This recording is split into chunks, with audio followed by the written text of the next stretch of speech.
この動画はストーリーの途中です。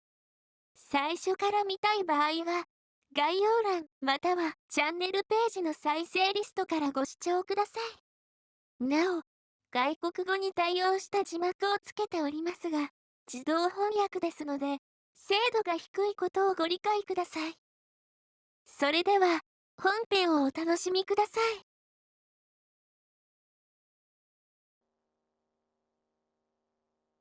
そんなこんなで駅を目指す、その道中。マジで北海道行くん？道端に大風呂敷と数々の物品を並べた一人の男性を見る。まさかこいつがマリモ売っとるとかいうあれじゃないよね。寄ってらっしゃい、見てらっしゃい。西洋舶来最新最上、自慢のからくり仕掛けが今ならお値打ち価格で手に入りますよ。なんでしょうあれは。さあ、寂れた行商人だろう。変なものを売りつけられる前に立ち去るのが身のため。もうダメだ。この振りはもうダメだ。そう言って通り過ぎようとする俺たちが、ああ、探偵さんじゃないですか。ちょっと見てってくださいよ。知り合いか。所長、お呼びのようですけど、まさか金のない理由ってこれじゃねえよな。まさか。人違いだろ。またそんな変な格好した人、いくら僕でも見間違えないですよね、探偵さん。この路上で売買商売か。ごめんなさい。この路上で商売をしていた男性はどうやら所長と顔見知りらしく、人通りの中でも俺たちを見つけて飛び出してきた。当の所長はというと、俺と出会った時以上にうんざりした顔をしている。そして諦めたかのようにため息をついていった。ついに自作のガラクタまで売り始めたのか、万歳。だってこうでもしないと生活できないですもの。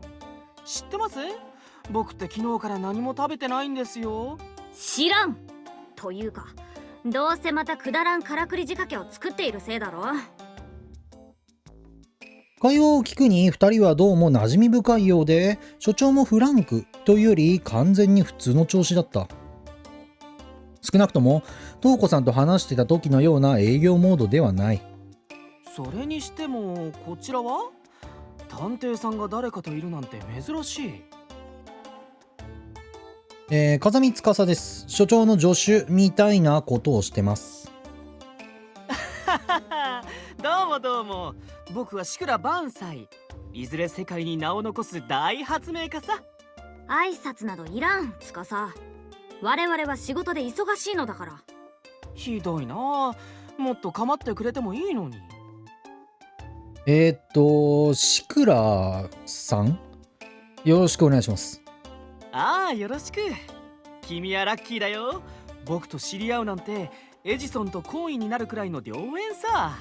何が大発明か。見ての通り、うだつの上がらん書生だ。だらしないし、みすぼらしいし、何より金がない。相手にするだけ無駄だ。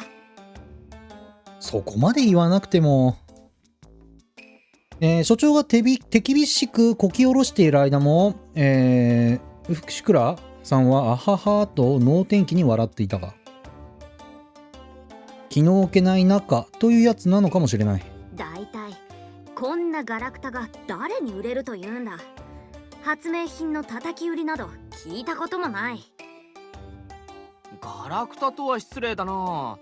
探偵さんが手に持ってるそれは万病を治す最新発明、エリクサーなんですよ。もうダメだもう。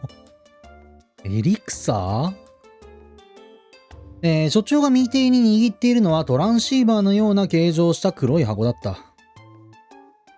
そこから導線のような紐が2つ伸びている。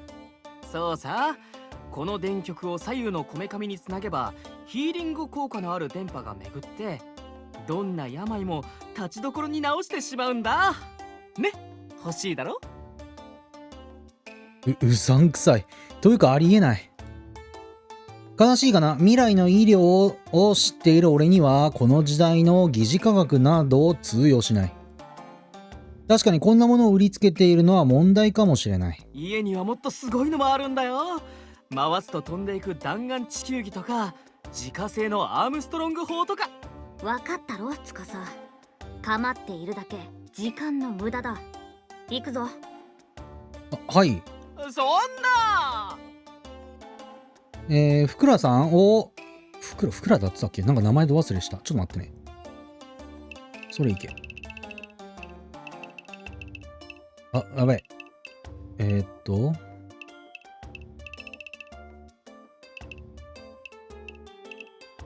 シクラだ。シクラ。名前が本当に覚えられん。シクラさんを、かわいそうに思いながらも所長の態度には納得しつつ、俺たちはその場をおとなしく去る。そのはずだったが。はあ、仕方ない。家に帰ってタイムマシンの開発でも進めておっかな。こういう絡み方をしてくるんか。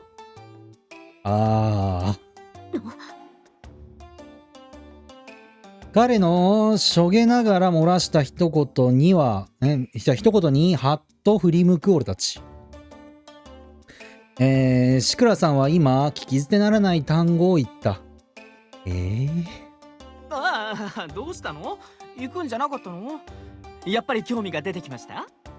なんかおもろいな、こういう風にほら、未来の医療を知っている俺には通用しないぜって言っときながら、こういうね、未来にも実現できてないタイムマシンの話になると、うってなるみたいなさ。これなんて言うんだろう。一旦右に振っといて、左に行くみたいなさ。なんか、車のコーナリングみたい。アウトインアウトみたいな。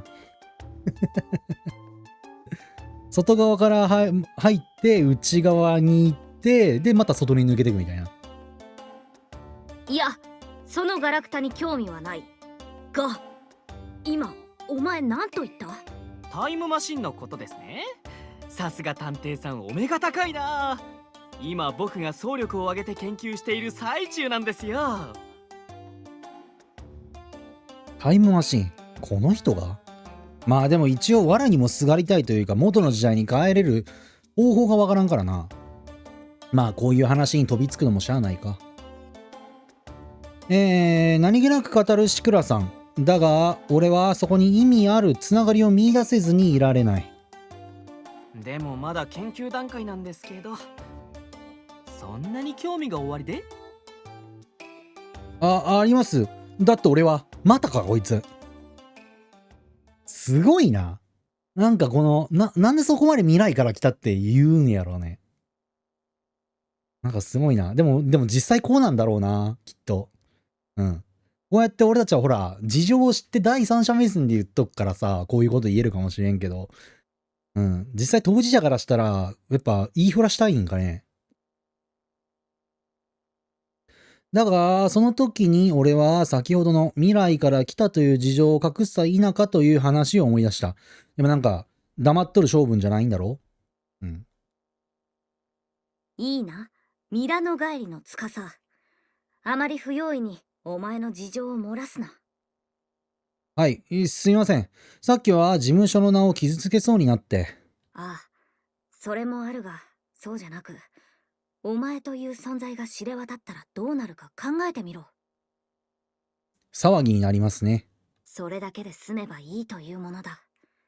司のいた時代がどうかは知らんが、下手をすれば憲兵や特攻に目をつけられるだろう。少なくとも俺がその主張を貫く限り、向こうから嗅ぎつけるのはたやすいだろう。対象という華やかなイメージばかりを抱きがちだけど、まだまだ社会の機構は現代に比べて成熟しきっていない。私はお前を返すという使命を受けた。だからこそ、この時代をむやみに引っかき回すべきではないと考える。ま、好きにやりたいと言うなら否定はしないがな。騒げば騒ぐほど手がかりを得られるかもしれんし。難しいところですね。とはいえ、それは最終手段にしておきたいところではあります。風見司が余計なことをしたばっかりに、この時代のバランスがめちゃくちゃに、なんて展開は避けたい。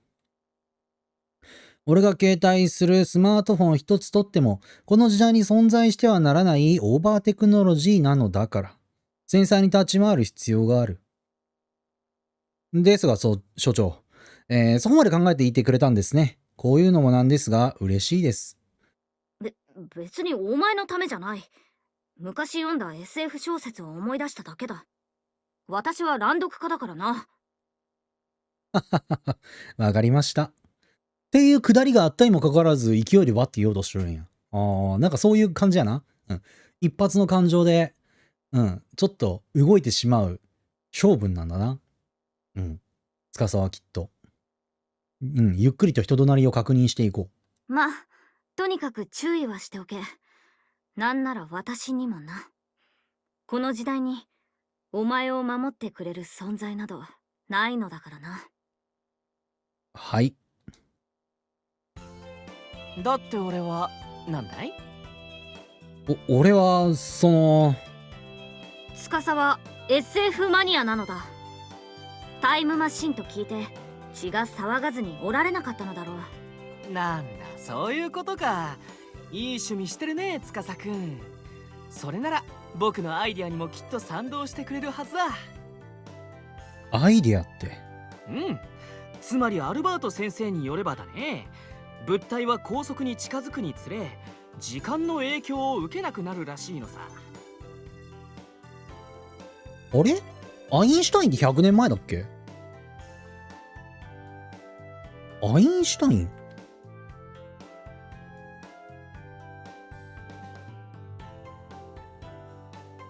アインシュタインって100万、100。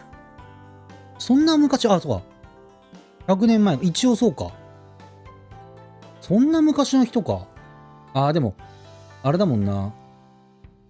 原爆作ったんやったっけ？原爆ってアインシュタインだったっけ？違うな。もう一人誰だったっけ？まあいいや。そうか。アインシュタインは、1879年から1955年だ。だからアインシュタインがだいたい35歳とかそれくらいか。へえ。そうなんだ。で、1905年に特殊相対性理論を発表しとるから、なるほどね。なるほど。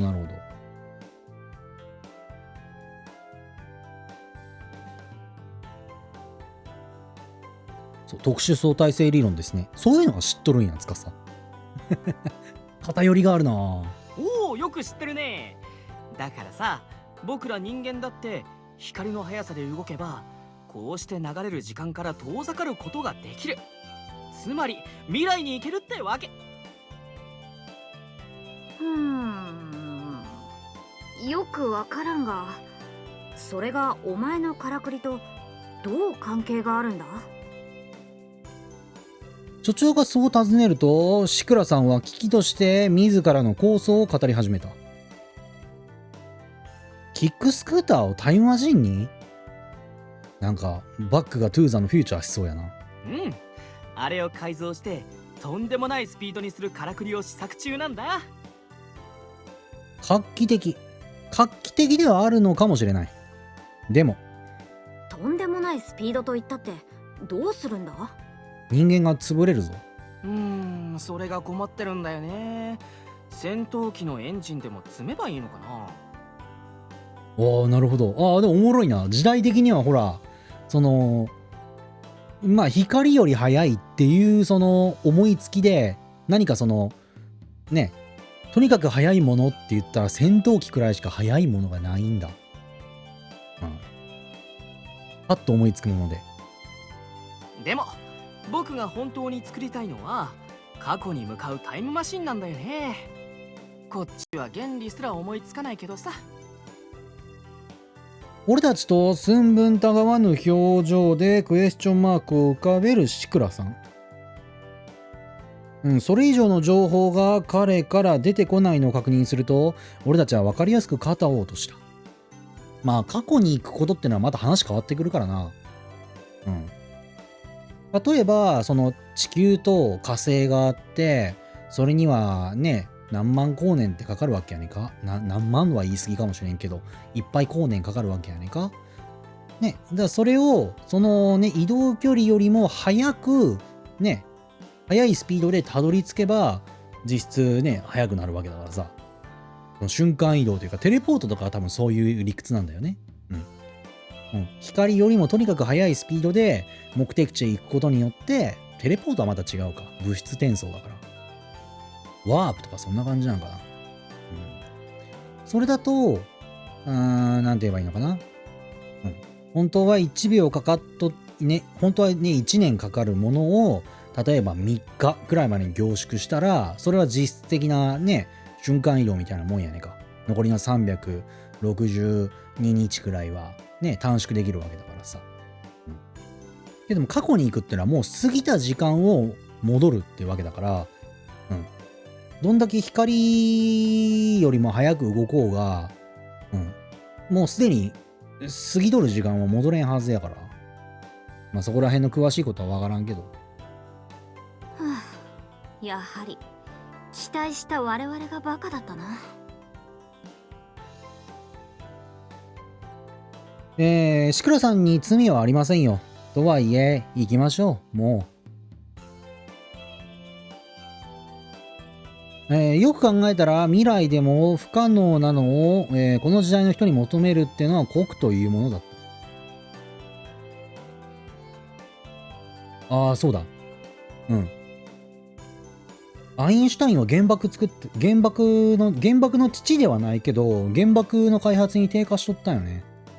で、作ったはいいんだけど、あまりにも残酷というか凄まじい規模に、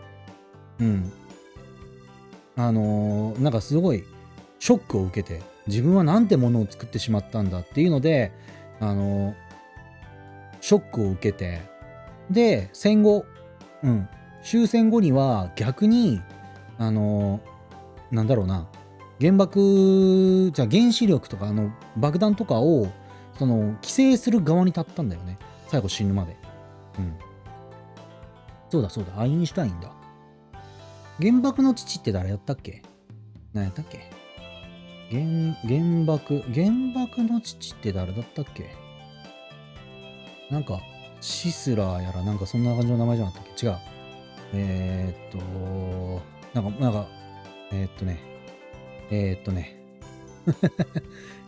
もやっとする。ごめんね。原爆の父って何やったっけ？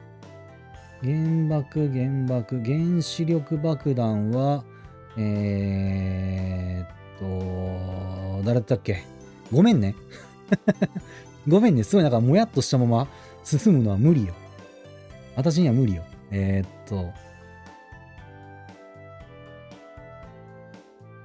原爆の父誰やったっけな。あれ出てこん。原爆の父。オッペンハイマーだ。オッペンハイマーだ。そうだ。出てきた。はい。オッペンハイマーもそうなんだよね。我々はなんてものを作ってしまったんだっつって、ものすごい、後悔をしとって。で、後に逆に日本を、支援する立場に回ったんだよね。まあ、後悔は先に立たないっていうのはまさにそうだよな。そういうもんさ。でも、当時はね、だからといって否定するわけじゃないからさ。当時の人たちはやっぱそれくらい、戦争というものに必死だったからさ。そればっかりは後の人間が非難するべきではないんだよね。よくなんか言われるけどさ、そういう昔を振り返って、あれがいい悪いみたいなことをよく言われるけど、当時はその状況でしかなかったわけだからさ、選択肢なんかなかったんだよね。まあそんな話は置いといて、緩和9大使い方あったのかな。あれなんで冷たくなっちゃうの？探偵さんもねやかましい。これで握り飯でも食っていろ。施しするんだ。すげえ。わーい、お金だ。探偵偵さんこれくれるの？ねえ探偵さん！あの所長が、あの金に目のない所長がお金をあげるんだ。へえ。どんな関係なんだろう。情報屋かな。情報屋っぽいよな。世を忍ぶ仮の姿みたいな。なんか情報屋っぽいよな。手切れ金とばかりに小銭を弾いて渡す所長。俺たちは二度と振り返ることなく日本橋を後にするのだった。マジで北海道行くん？